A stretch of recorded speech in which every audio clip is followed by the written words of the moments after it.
I've wanted to talk for a long time.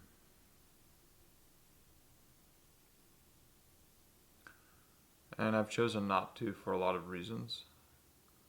But it's time for me to start talking.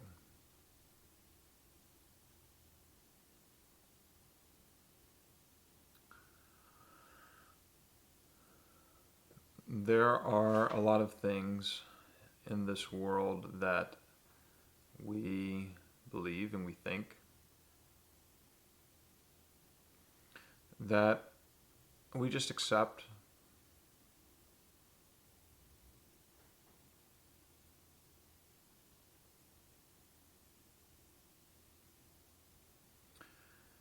And I grew up believing and thinking a lot of things that I didn't just accept, but that I believed with all of my heart, with all of my mental capacity, and I accepted them with everything that I was. And those of you that have known me most of my life have known me to be this person that believed very fervent Christian teaching, that accepted and even preached as a pastor very conservative Christian theology. And it is time for me to talk more about what that journey has been like, going from that level of belief to where I am today. I'm still trying to figure out why it's difficult to talk about. And I think that a lot of it has to do with the fact that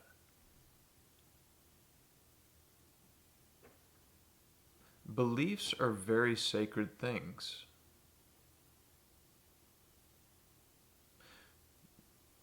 Beliefs are sacred to my family,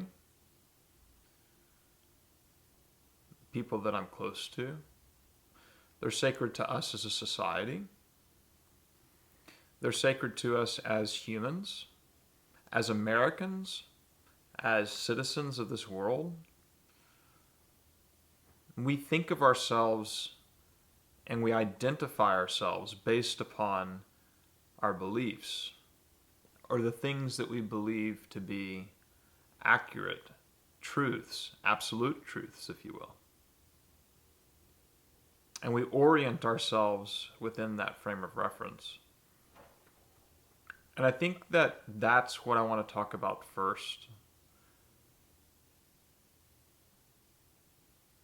Every single person has a framework in how they approach their lives and the world.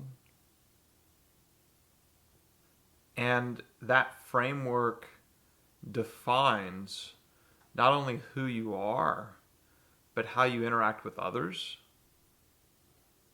how you interact with what you don't know or understand, how you interact with God, how you interact with people that hold positions of power over you, how you interact with your parents, your spouse, partner, children, employer. All of these different components of our life are based upon our framework. The framework that we use to think about things. The framework that we use to approach our lives. So let's give it a really good example. For a lot of people right now, children right now, they have a framework that says Santa is coming on Christmas Eve. And if you watch children and how they orient themselves during the season, you know that if they believe in Santa, there is a strong desire and capacity to be good, because they've been told that if they're nice, they'll be on Santa's nice list. But if they're naughty, they'll be on Santa's naughty list. And so you have children that are so excited about a character that is going to bring them gifts on Christmas morning.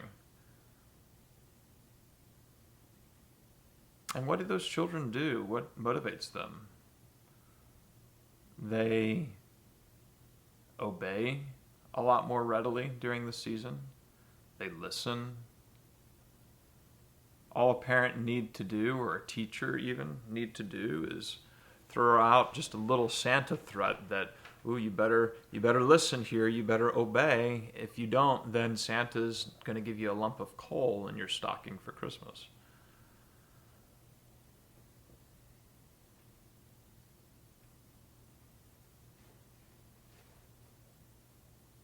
That's the framework of a child that believes that Santa is going to bring gifts on Christmas Eve.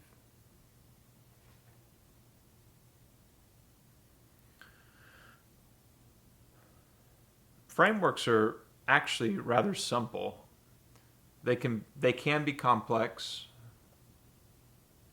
There can be a lot of nuance to frameworks. But a framework is a box that helps us orient our thinking about how we're going to be and who we're going to be in different situations. So a really good example of one that, if you live in the United States, you may be very familiar with, is the framework of being an American.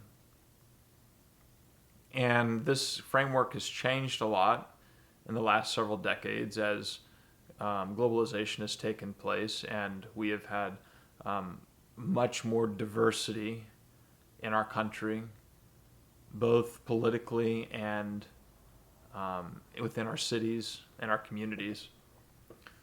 But to be American holds a sense of flair that a lot of other countries just don't value to the same degree. There's a sense of pride that comes with being an American that isn't always a good thing, quite frankly.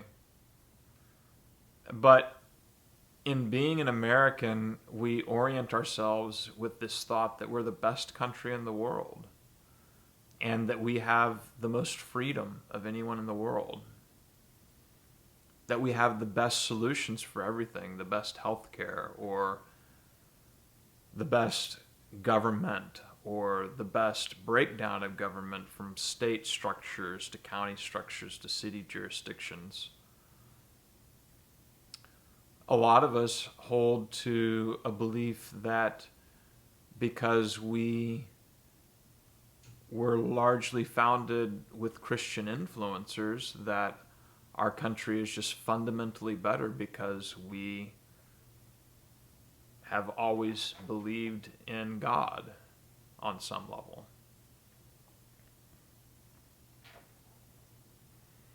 And this is a way of thinking, right? This is a way that we orient ourselves to the rest of the world around us. And this is why a lot of the time, if you are an American that is not aware of what's happening globally and where the United States actually sits in the global economic structure and political structure, that Americans are often ridiculed or made fun of when they visit other countries, because the mental framework that oftentimes an American will use as they enter into a foreign country carries with it this idea that that American in that foreign country is fundamentally better than the people that are in that country. Sometimes the customs and the cultures of that country are so foreign to the American that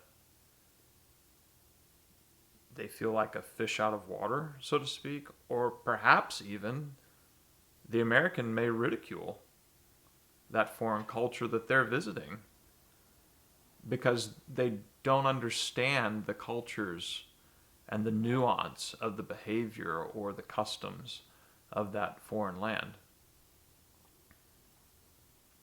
And this is because of the framework, the mental framework that that American has. Now, that's not all Americans, and I don't mean to overgeneralize, but that is a very, very much a stereotype for Americans that travel internationally.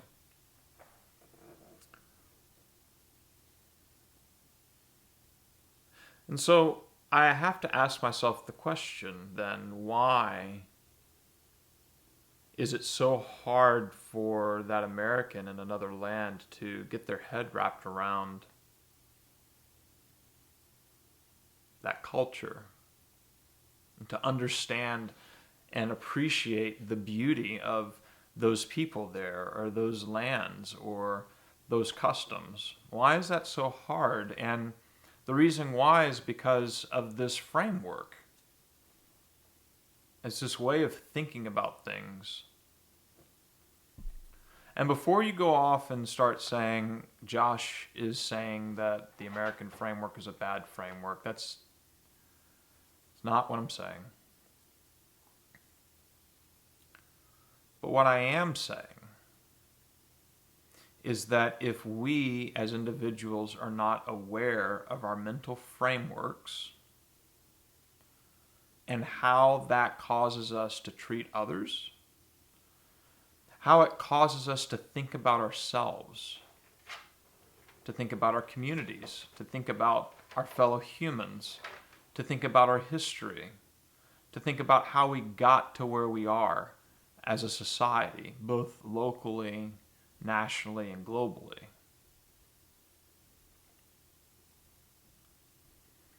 If we aren't aware of how the framework influences the way we think and how we approach life, is it possible that we're missing something that is on the outside of that framework?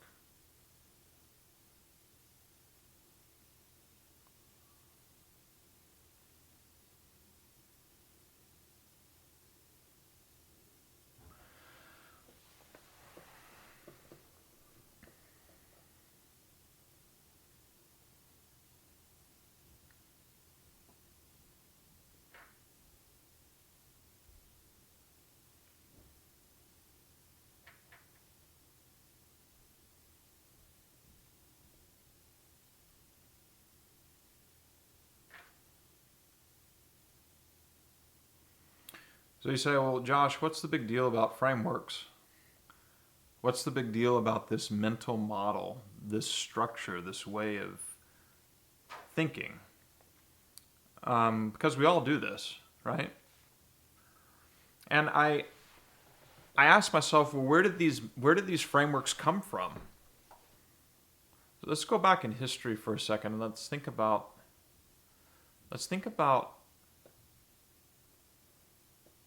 how it is that we created these mental models, these frameworks. Like, how did we get to the point where we were able to say, this is the way we're going to think about something? You know, if you look at our capacity as humans to create things that don't exist, it's actually pretty phenomenal. And you say, well, what do you mean, Josh? Well, let's take human government for just a second.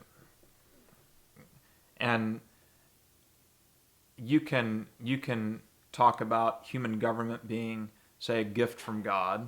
I know that's common with a lot of you that are friends to me. So like we can take that and work with that.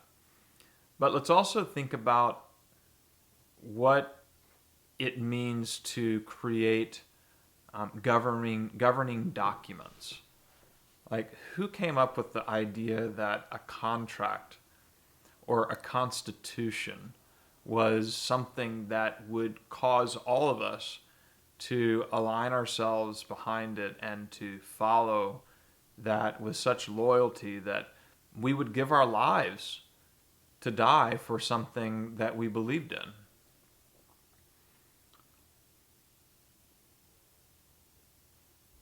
One of the things that is so unique about humans is our ability to create these stories that allow us to establish government and order and create a system that we can all get behind. A business, a company that you work for is a great example.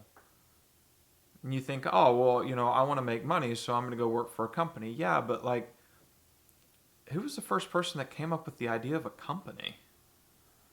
Who was the first person that said, you know what, I'm going to draft these words together, and I'm going to say that this is the letter of the law that we're going to use to all get behind following this company mission to build out this thing, this product, this service, this enterprise, and I as a leader, I'm going to hire people to work with me on this mission. And I've got to have these rules and these structures in order to say that this is an okay thing to do when you're at work and this is not. And this is how much I'm going to pay you for this much work. And this is going to be the way that we choose to operate. And this is going to be our mission and our motto and our statement of work and what it is we're going to be about. And we're going to form this organization. And this organization is going to have legal structure. Think about that for a second. Think about how amazing that is, that you can take a group of people that have absolutely nothing in common whatsoever, and they can all rally behind one thing in order to make money for themselves and to sell product for a company. Like, that's pretty phenomenal. And then that company has legal status.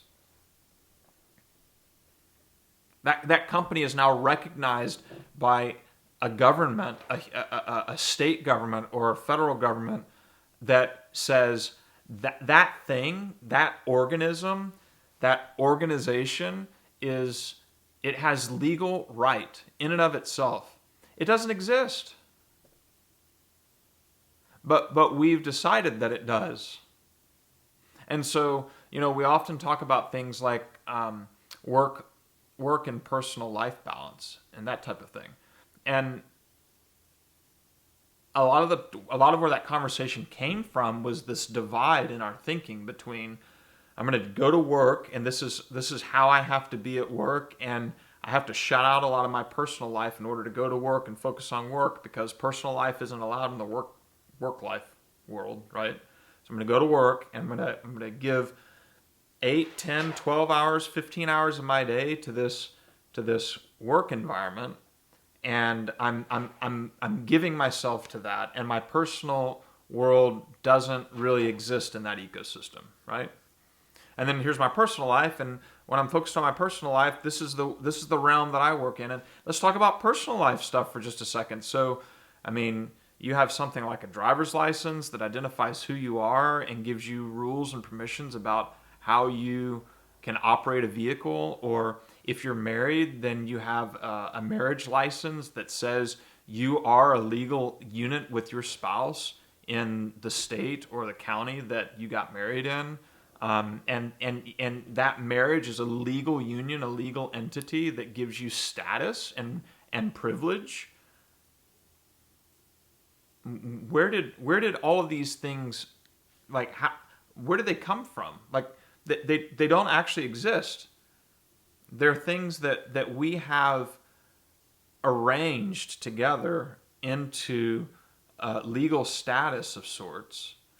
And these things are now recognized almost universally. Businesses, family units, law, government, all these different things are recognized as humans all over the world. And it's, we kind of take it for granted. that it's there. It just exists now.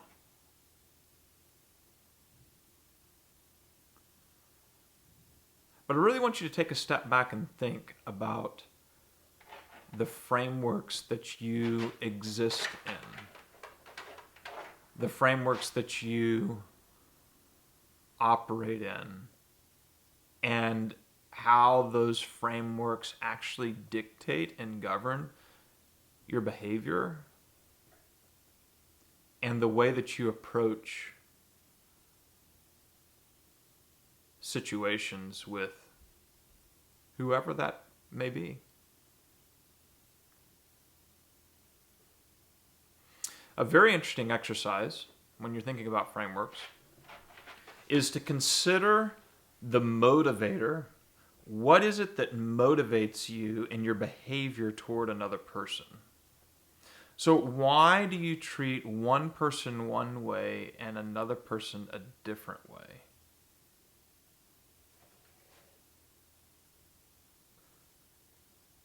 I think you should look at your framework to answer that question.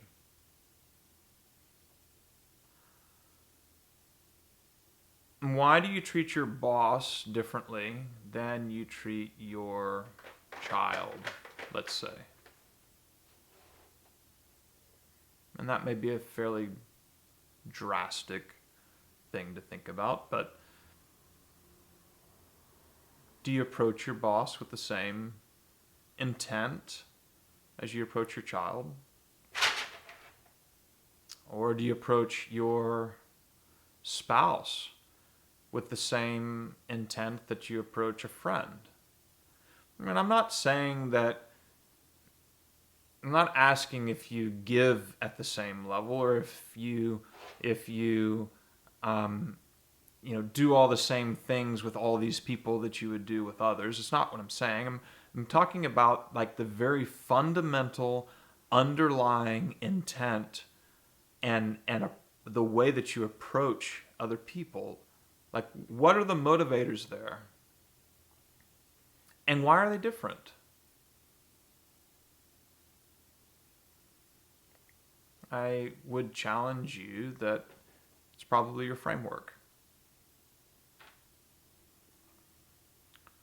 And we can extrapolate out on this now and go a little bit further, and we can talk about things from, say, a current issues perspective, where we have conversations happening all over the world, but especially here in the United States, and even more so here in Texas, issues such as abortion, or issues such as people that are a part of the LGBTQ plus community, or issues around how much time off a mother should be given from work, or if paternal leave is even something that should be considered.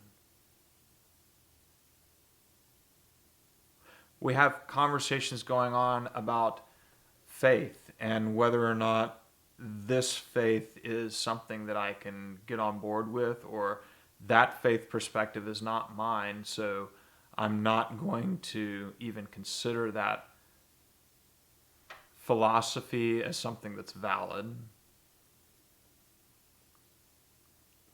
One of the framework reactions that I see very, very often that is very sad to me is the one that says, I don't understand what that person was thinking. It makes no sense to me why that person would do X, Y, Z. Fill in the blank, whatever it is. And the reason why it saddens me so much is because, as crazy, if I should use that word, that I may think somebody else's behavior is, the reason why I think that behavior is crazy is because of my framework, not necessarily because that person did anything crazy. That person very well may have done what they did from a very logical, facts-based perspective that makes sense in their mind. And for me to look at that person and say, that makes absolutely no sense. Why on earth would you do that? Well, they had a reason. It just may not make sense in your framework, but it made sense in theirs.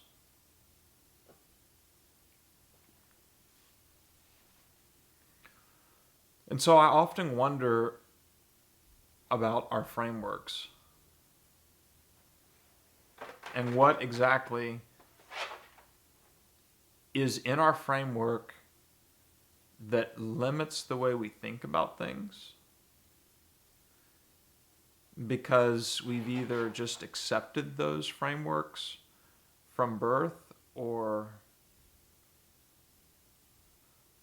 perhaps we have bolstered those frameworks through opinions that make us feel a certain way, or perhaps through beliefs that dictate the way that we think about things. Frameworks can be good, and frameworks can also be bad.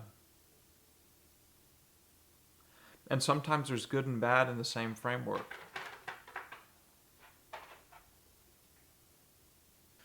So one of the things that is being discussed a lot in the mental health community these days is this conversation around healing.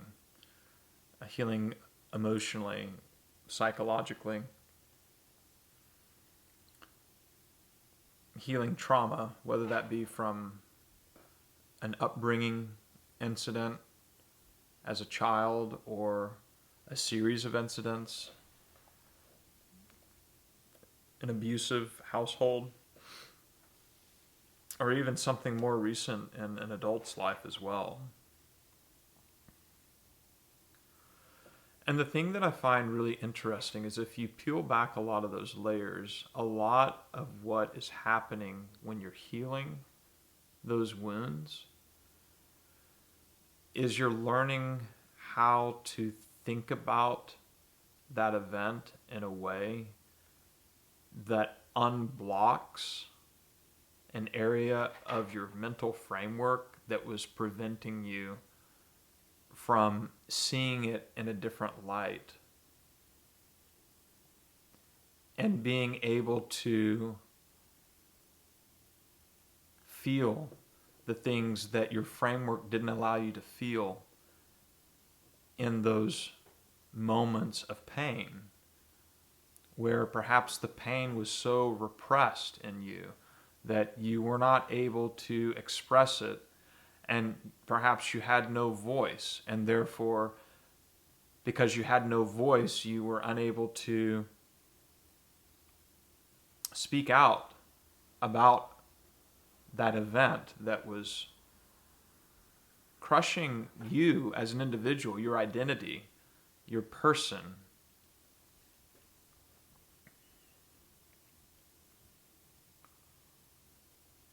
This concept of frameworks and expanding the framework doesn't necessarily mean you're going to change who you are or necessarily what you think or how you think or what you even believe.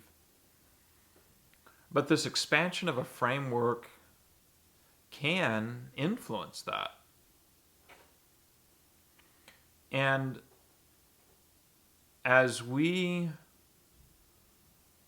I have worked through my own framework,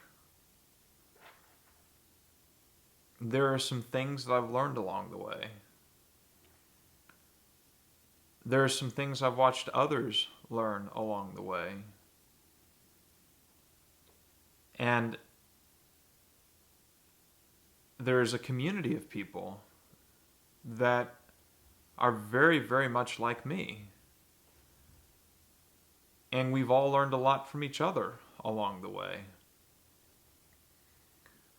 And what I want to do is talk about that.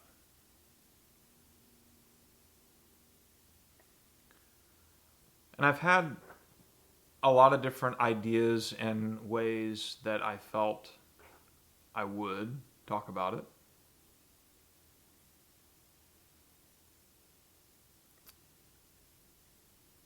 And I don't know how to do it yet. So I'm just going to start putting some things out there and see what sticks. I would love for you, any of you who are interested, to follow along and see where this goes. But the one thing that we all have to start from as a common baseline to talk about some of these concepts and these things, and the first thing that we need to discuss is this thing of frameworks and how we all have them and how they all influence the way we think and the way that we approach others around us.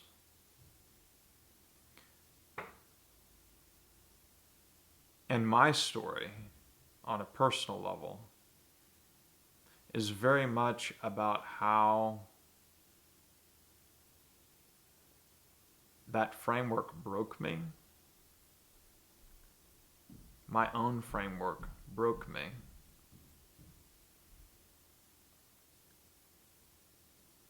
And in my broken state, I was able to see my broken framework. And whenever I started looking outside of the box that the framework had me in, I realized how much that framework prevented me from seeing so much more that I was missing.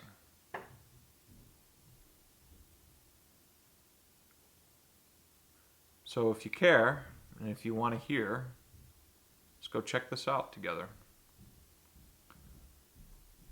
I'm not quite sure where it'll lead, but it's a start. So, thanks for watching, if you're still watching. Feel free to leave some comments and let's discuss as we move forward here. All right? Okay, signing out for now.